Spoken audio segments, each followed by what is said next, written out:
Bismillahirrahmanirrahim. Wabarakatuh. Bismillahirrahmanirrahim. Alhamdulillahirabbil alamin. Wassalatu wassalamu ala asyrafil mursalin Sayyidina Maulana Muhammadin wa ala alihi wa ashabi ajma'in, amma ba'd. Terima kasih kepada teman-teman yang sudah menggagas ini. Terima kasih. Oke, saya akan masuk ke tema ini. Baik, tapi tema ini tema yang bagi saya penting kita bicarakan karena menyangkut suatu perkembangan atau dinamik politik yang saya kira layak kita telaah ya. Jadi ada peristiwa besar yaitu kunjungan Presiden Trump ke negara-negara Teluk ya. Koran-koran Amerika menyebutnya dengan Gulf Visit atau kunjungan ke negara-negara Teluk, yaitu ke Saudi Arabia, kemudian ke Qatar, dan terakhir ke Emirat Arab. Kunjungan ini kunjungan yang terus terang cukup mengagetkan. Pertama karena terjadi hanya dalam rentang waktu 100 hari pertama pemerintahan Trump. Trump sudah pernah melakukan kunjungan ke kawasan Teluk ketika dia menjadi presiden pertama pada tahun 2016. Kunjungannya terjadi pada tahun 2017. Jadi Trump sudah pernah melakukan kunjungan ketika itu. Hanya saja perbedaan pokoknya adalah kunjungan Trump yang pertama ketika itu ke negara-negara Teluk itu juga dibarengi dengan kunjungan ke Israel. Nah, kali ini kunjungan hanya ke negara-negara Teluk dan tidak melibatkan Israel sama sekali.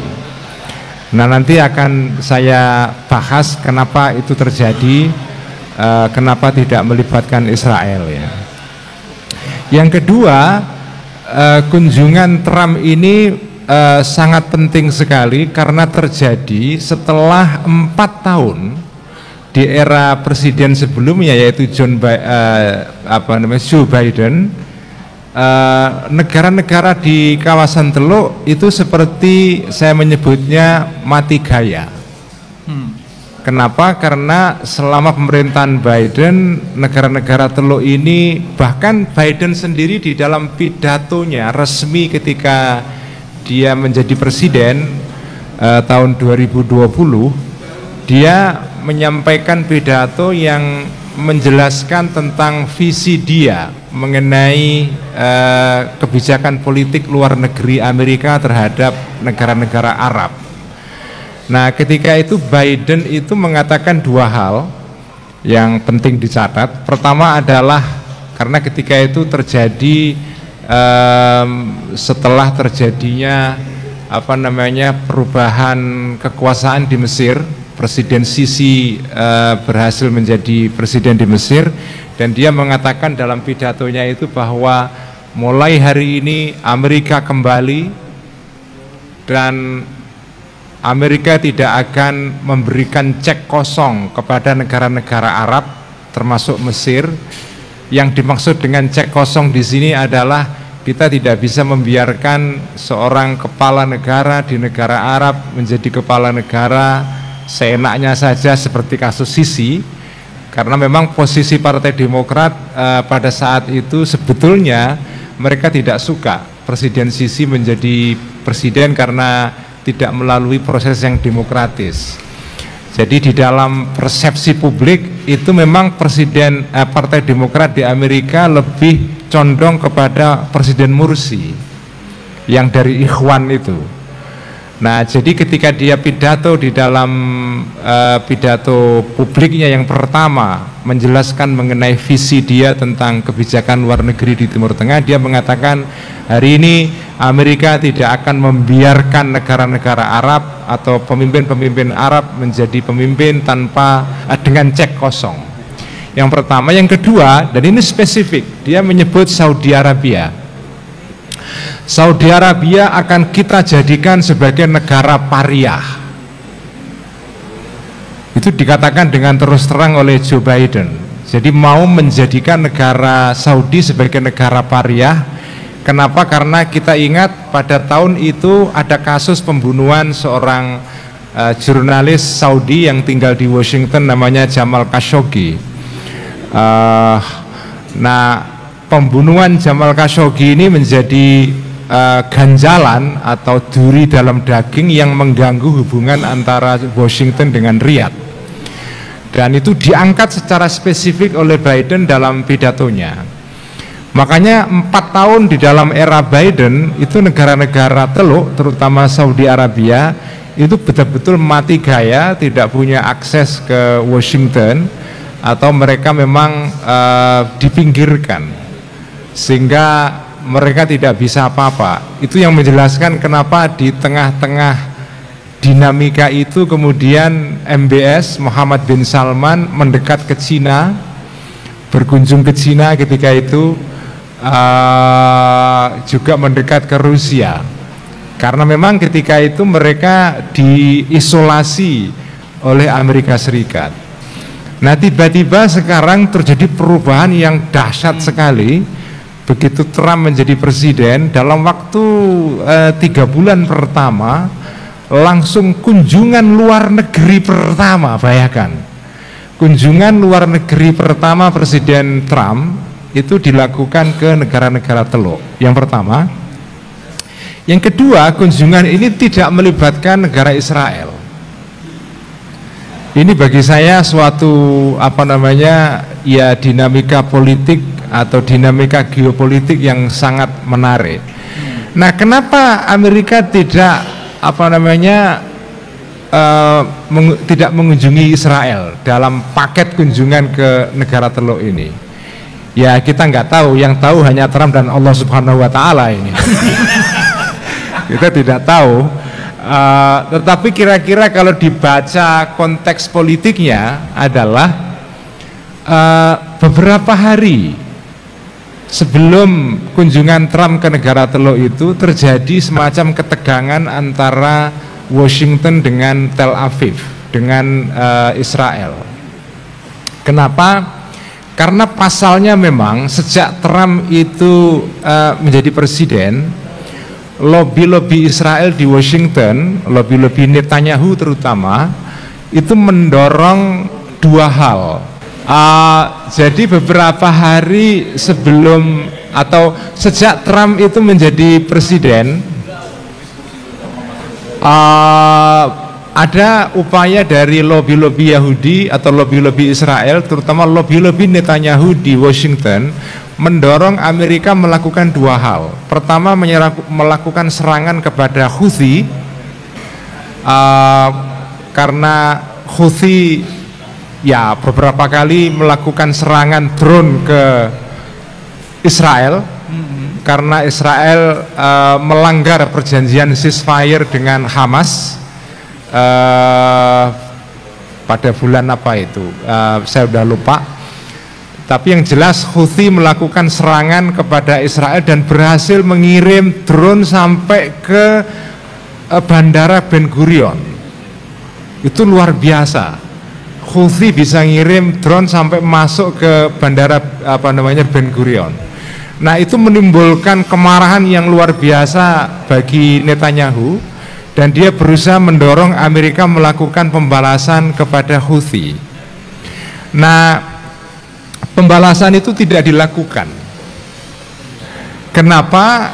Karena di dalam kelompoknya Trump sendiri itu ada 2 blok yang saling berseteru.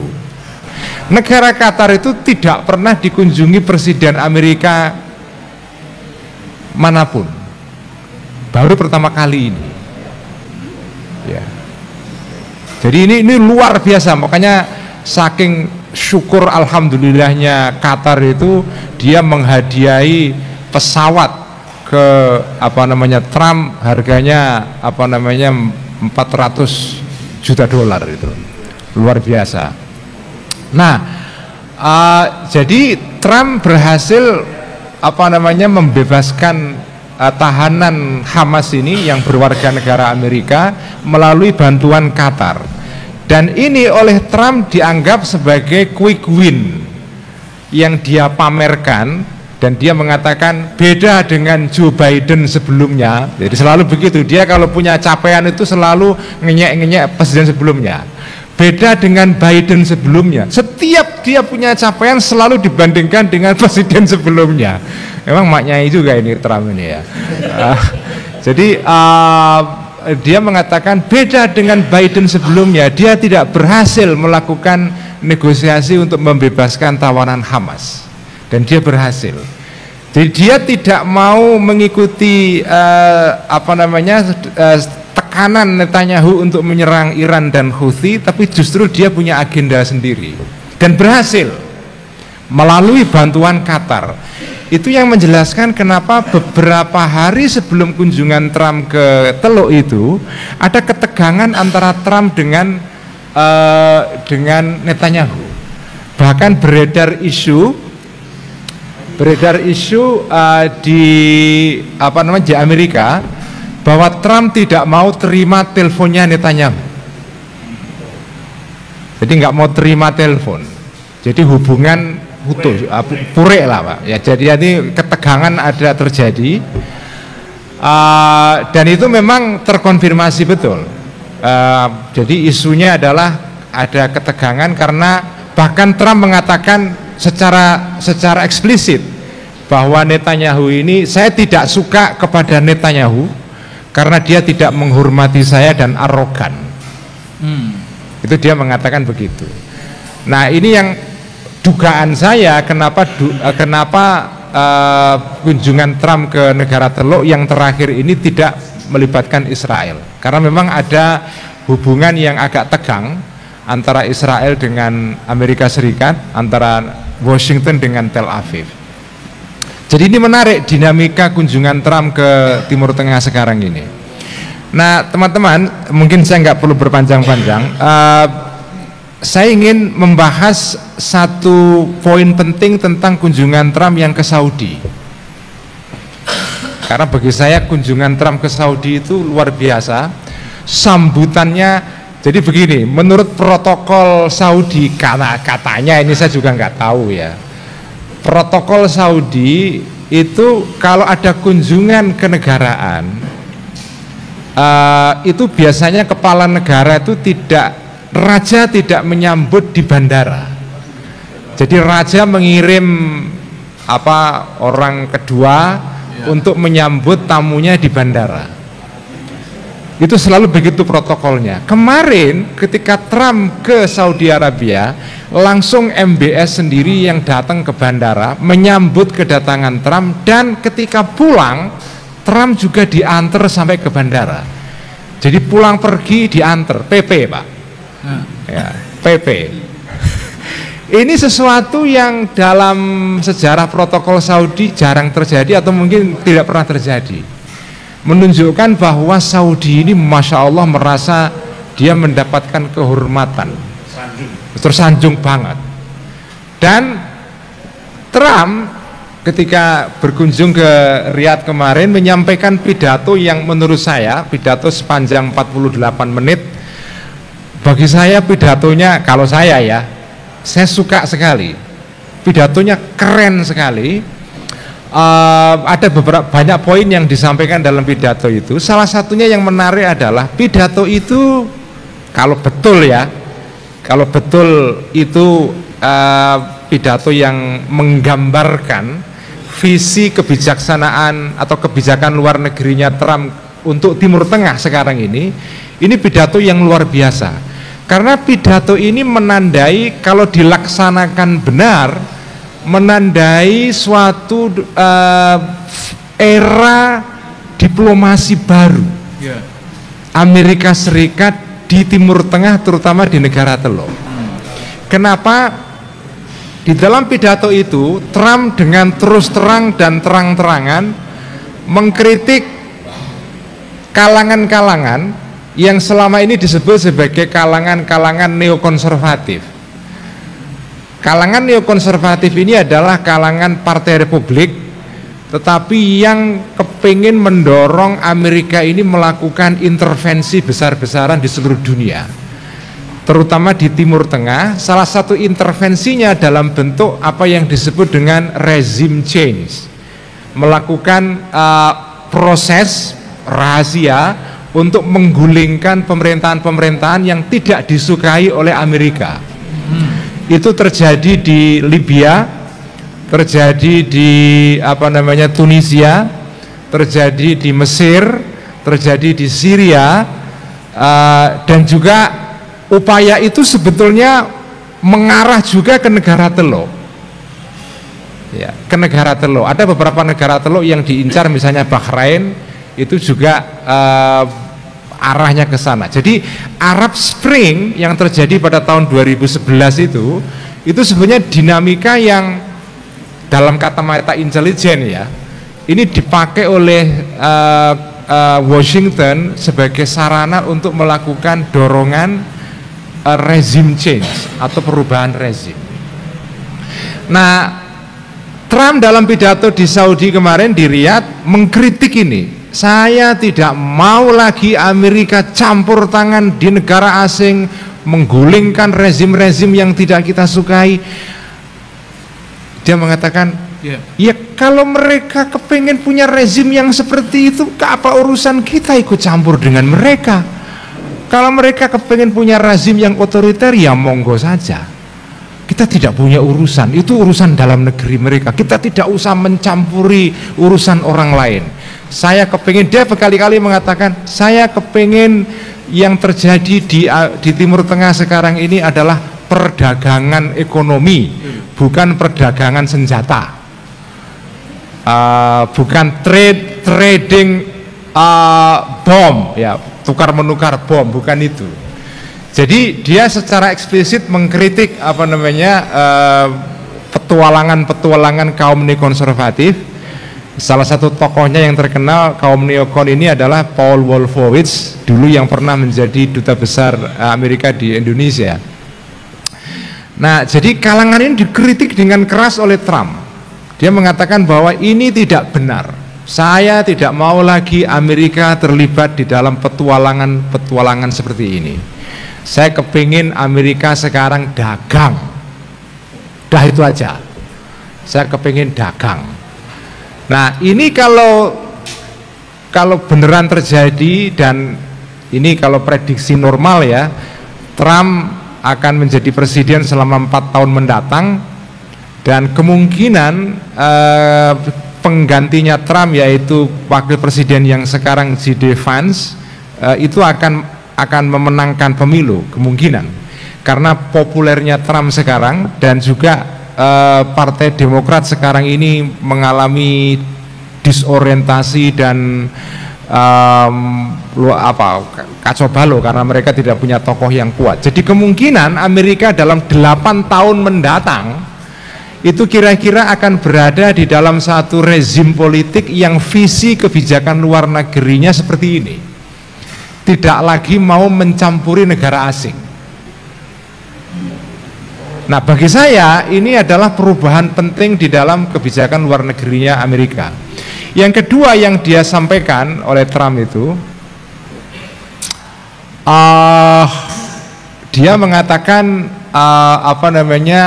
ya, kita perlu menghormati negara lain, termasuk menghormati, ya, kulturnya negara itu. Jadi saya melihat pidato Trump kemarin di Riyadh itu luar biasa, karena ada semacam kritik, otokritik Amerika kepada dirinya sendiri, yang selama ini memang Amerika itu sangat kita kenal terlalu ngurusi atau mencampuri urusan orang lain. Nah, Trump kemarin dalam pidatonya itu mengatakan bahwa saya tidak mau lagi itu. Kita perlu menghormati tradisinya negara itu. Kalau mereka kepingin punya praktek atau pola hidup yang mereka sukai ABC, ya sudah, kita hormati saja. Kita tidak perlu mencampuri urusan mereka itu.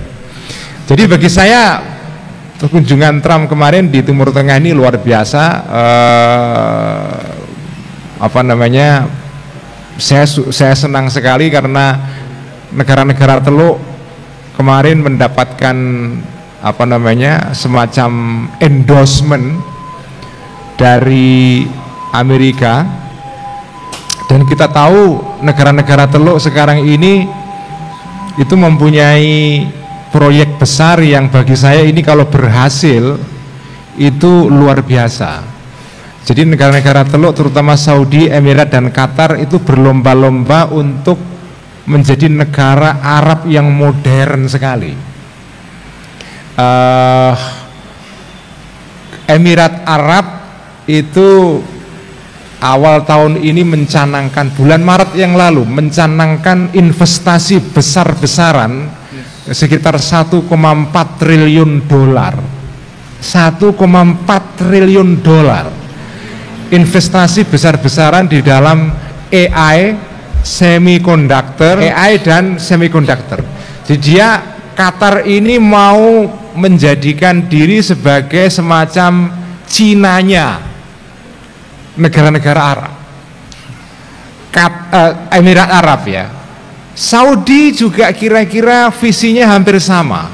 Jadi ini tiga negara ini buat saya sekarang sedang melakukan upaya modernisasi besar-besaran, karena mereka sadar bahwa kalau tidak mereka lakukan hal itu, mereka akan bermasalah besar di masa mendatang. Nah, modernisasi ini tidak bisa terjadi kalau tidak ada satu jaminan penting, yaitu keamanan.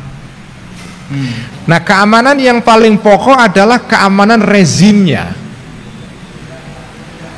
Ini kerajaan-kerajaan Timur Tengah ini, kerajaan-kerajaan negara Teluk terutama, ini kan eksistensi rezimnya sendiri itu kan rentan. Setiap saat mereka itu bisa runtuh itu. Makanya negara-negara Teluk itu ketika masa-masa Arab Spring kemarin itu memang kempot-kempot betul. Karena kalau mereka menghandle dengan tidak tepat situasi itu, mereka bisa ambruk kerajaan itu. Apalagi kita tahu bahwa di negara-negara Teluk ini ada komunitas Syiah yang juga lumayan jumlahnya itu. Di Saudi itu komunitas Syiah itu cukup besar di kawasan timur Saudi, di daerah Qatif, di Aqsa, itu jumlah orang Syiah besar. Di negara-negara Arab lain di Teluk juga sama, karena memang Syiah dulu itu pernah dominan di Jazirah Arab di bagian timur. Kita pernah membaca dalam sejarah sekte Syiah yaitu Qoromitoh itu pernah sukses mendirikan kerajaan besar, pusatnya di Bahrain. Mereka sukses mendirikan kerajaan di sana. Saking suksesnya mereka itu bisa menggondol Hajar Aswad. Jadi Hajar Aswad itu pernah dicuri oleh orang Qoromitoh. Selama 20 tahun Hajar Aswad itu absen dari Ka'bah. Itu gara-gara rezim Syiah Qoromitoh ini. Nah, jadi Syiah ini faktor security yang penting. Makanya bagi Saudi, Iran, Emirat dan Qatar, Iran itu faktor yang mengganggu memang. Karena komunitas-komunitas Syiah di dalam negara-negara Arab Teluk ini bisa menjadi unsur destabilisasi. Karena itu dia butuh Amerika untuk menjamin keamanan ini.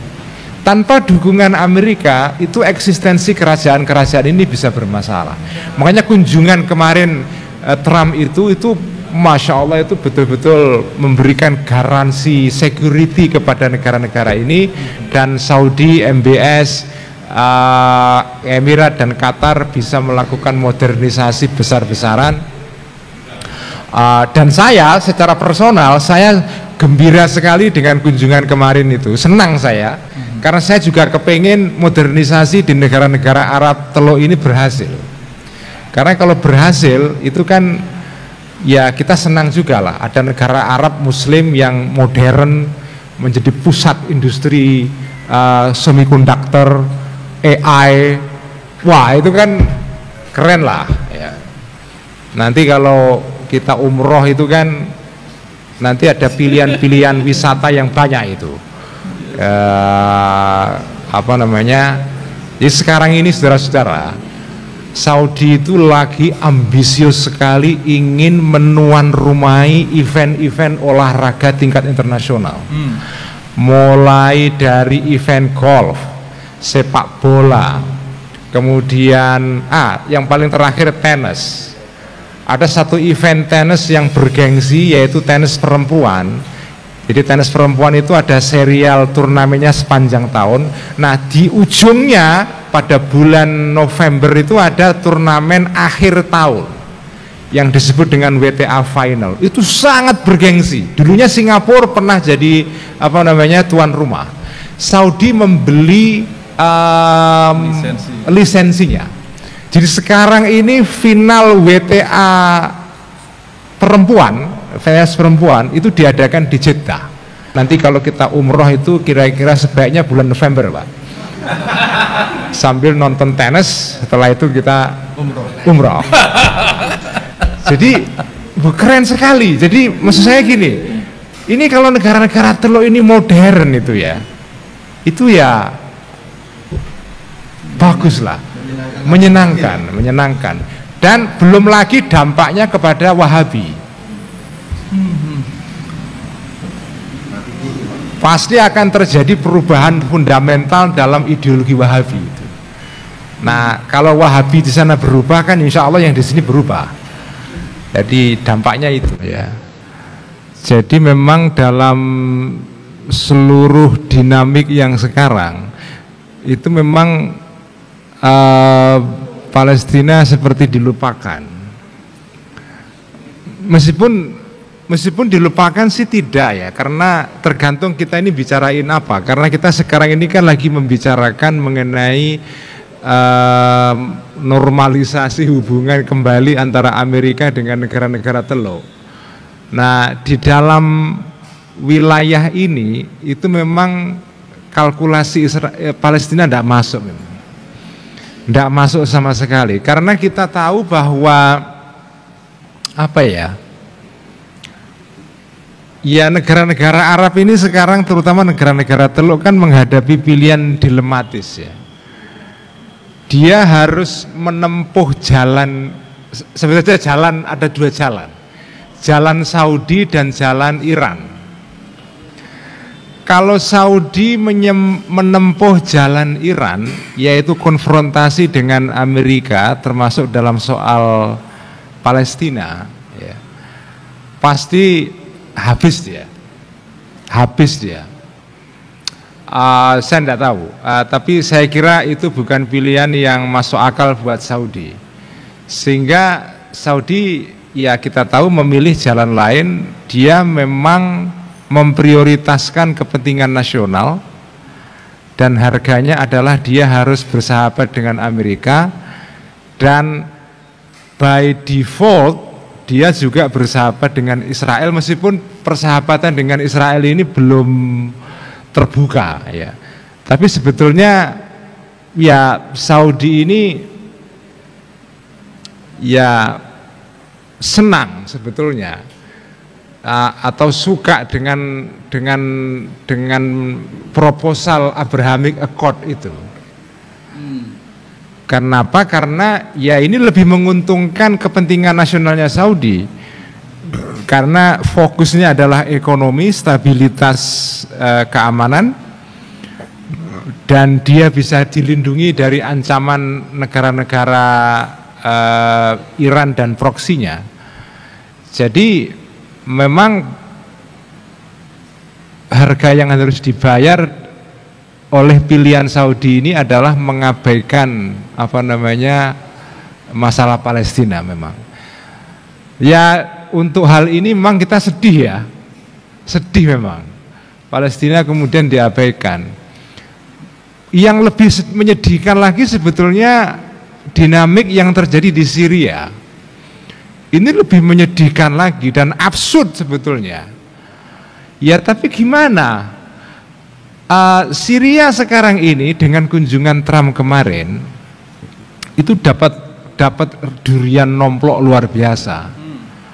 Saya nggak tahu, kalau menurut pemahaman saya, broker untuk normalisasi Syria dengan Amerika bukan Qatar, Mas, tapi Saudi sebetulnya.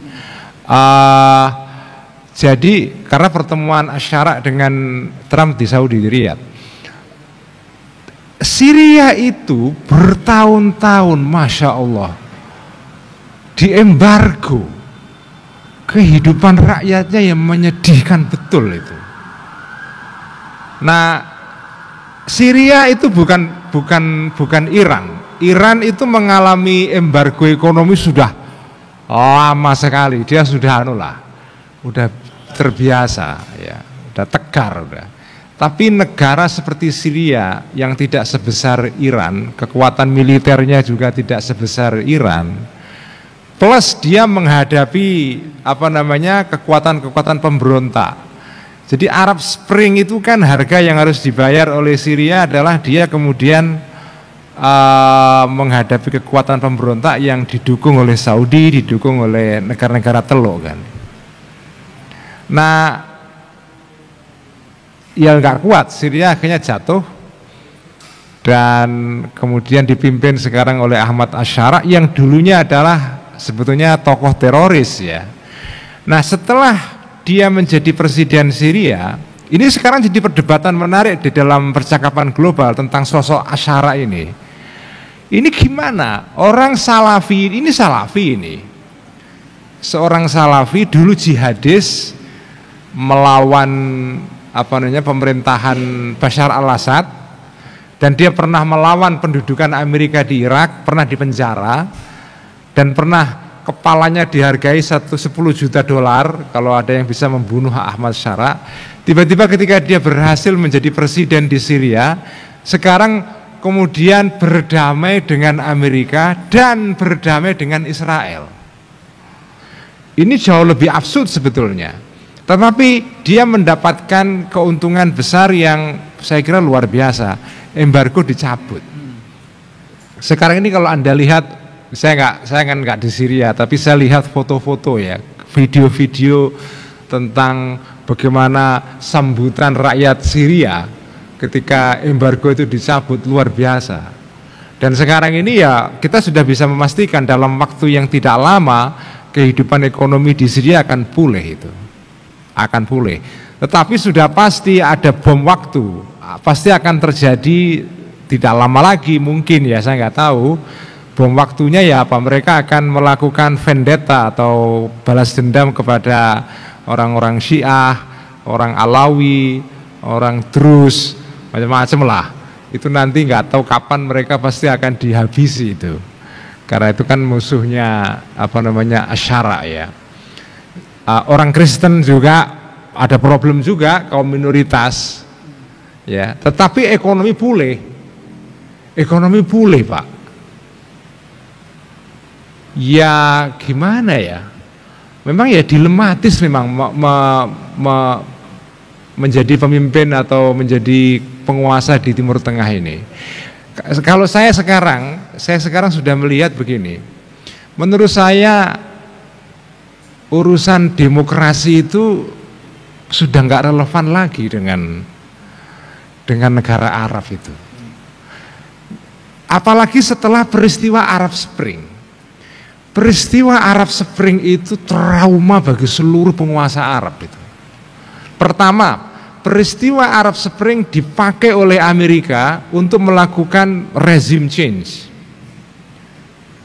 Dan itu regime change yang berlangsung setelah Arab Spring semua gagal. Yang paling tragis tentu Libya ya. Libya itu sekarang Masya Allah ngeri negara ini sekarang setelah digulingkannya Gaddafi. Kemudian Mesir regime change terjadi tapi tidak lebih demokratis, kembali kepada militer. Nah, yang sekarang berhasil di Syria, kalau mau disebut berhasil ya, Syria berhasil mengganti Bashar al-Assad, tetapi gantinya adalah presiden yang asal usulnya dulu adalah Al-Qaeda. Yeah. Ini gimana ini coba? Jadi buat saya mungkin untuk sementara kita nggak perlu bicara soal demokrasi di kawasan ini. Udah itu dikeluarkan dulu aja. Makanya kalau buat saya sekarang ini realistis saja. Yang penting adalah negara-negara Arab stabil, ekonominya maju, dan negara-negara Teluk punya ambisi yang menurut saya bagus. Ambisinya adalah menjadi negara modern. Ya. Nah, dan beruntungnya negara-negara Teluk ini adalah mereka kepengen menjadi negara modern dan punya uang. Kan ada orang yang kepengen modern tapi nggak punya uang. Jadi ada orang yang punya mimpi jadi modern tapi nggak punya uang. Nah, solusinya apa? Utang-utang. Yaitu Indonesia dulu. Indonesia itu modernisasi tapi nggak punya uang. Lalu digelontori hutang oleh negara dulu namanya IGCI itu. Nah, Timur Tengah, negara Teluk ini mau modern, punya uang yang berlebih-lebih, Pak. Makanya saya sering menyebut negara-negara Teluk ini adalah kalau ibarat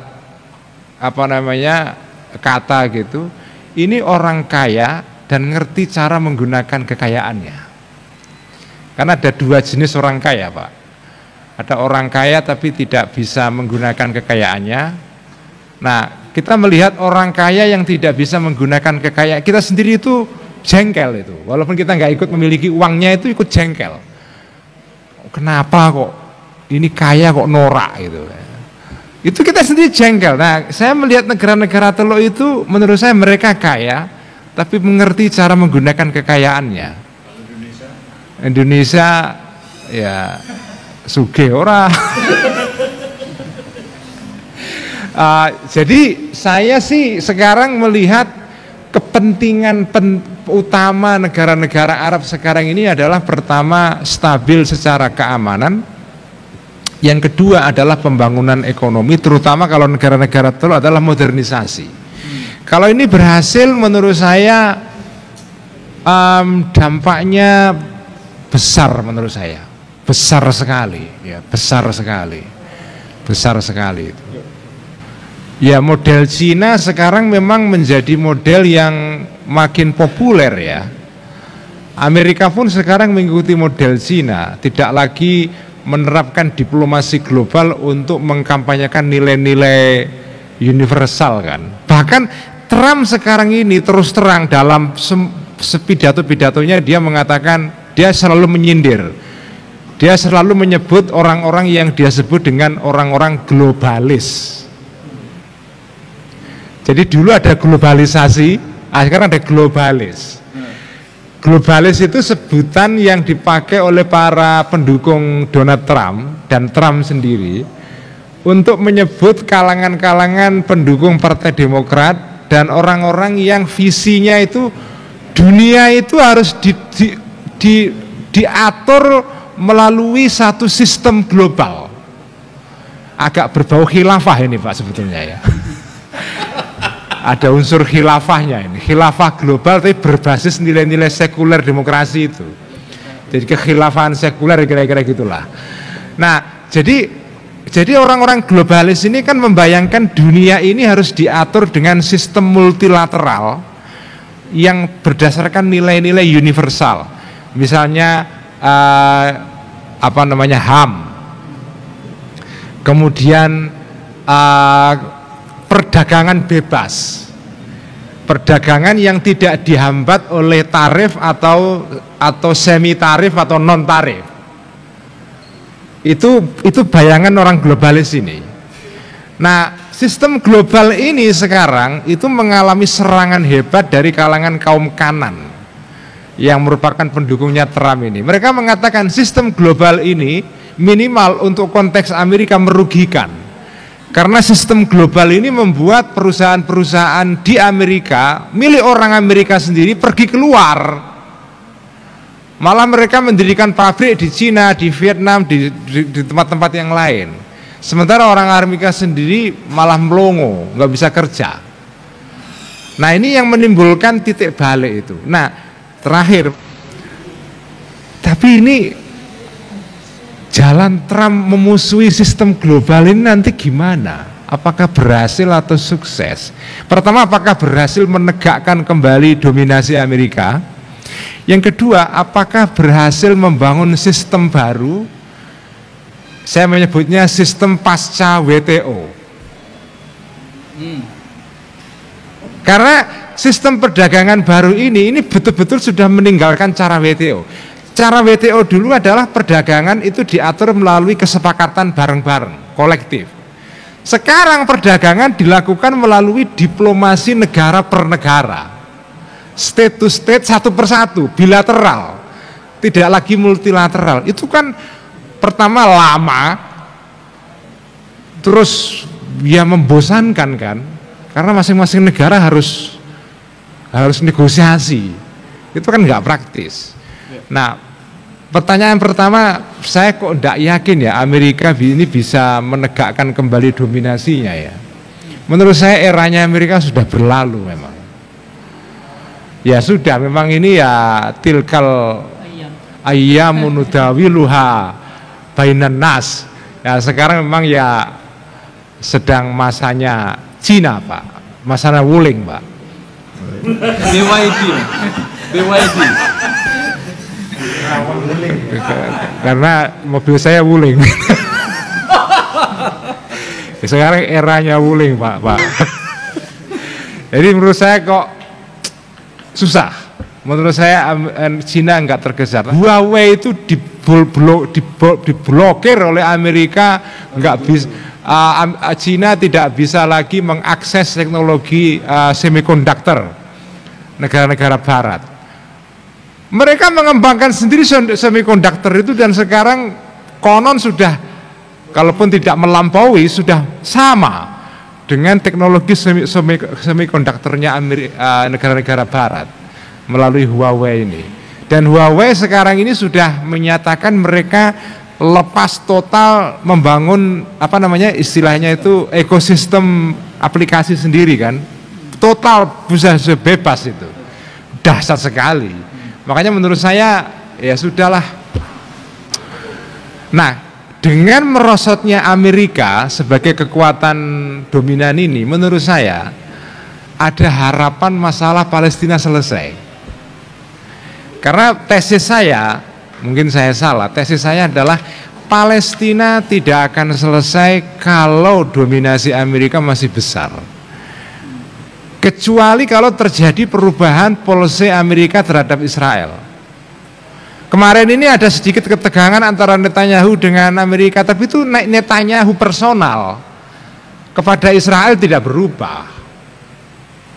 Nah, selama Israel masih dibantu dibantu Amerika, udahlah nggak ada harapan. Menurut saya ya sudah, kita doa kunut saja. Selama itu pokoknya doa kunut saja. Insya Allah doa kunut kita ini diistijabai. Caranya adalah tadi ini, perimbangan global berubah.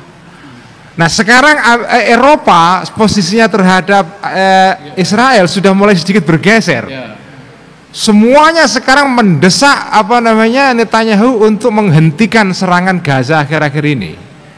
Nah bagi saya ini juga ya ini mungkin doa kunut kita sebagian sudah mulai ada ada hasilnya. Terima kasih. Assalamualaikum warahmatullahi wabarakatuh.